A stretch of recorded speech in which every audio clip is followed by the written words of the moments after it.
There is a particular man who is referred to and historically documented as potentially living before Abraham was even on earth.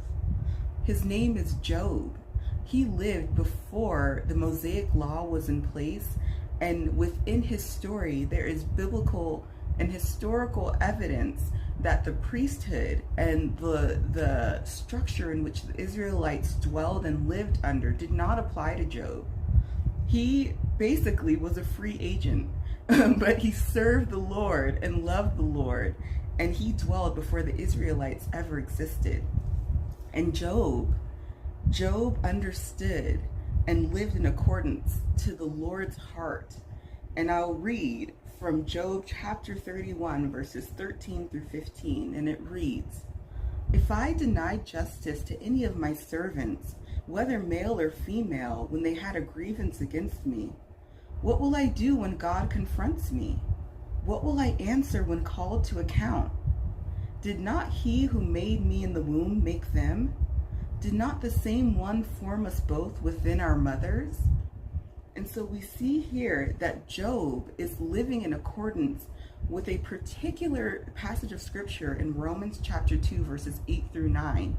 And to give brief summarization, it talks about how Gentiles are a law unto themselves, how that what is referred to as the moral compass that we have, whether we're following the Lord and living in accordance with his word or not, there is a natural conviction that the human mind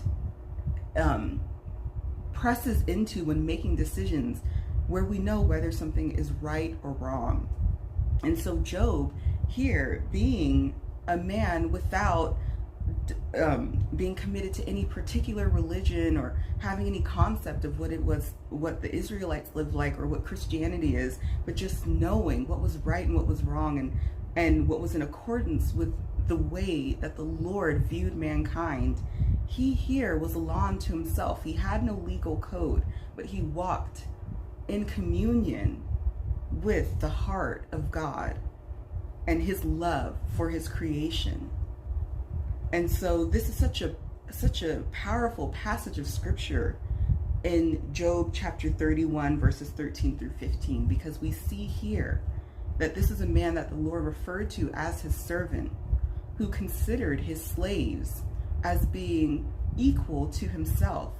And he knew that he had a master that was greater than him, that he had to give an account to.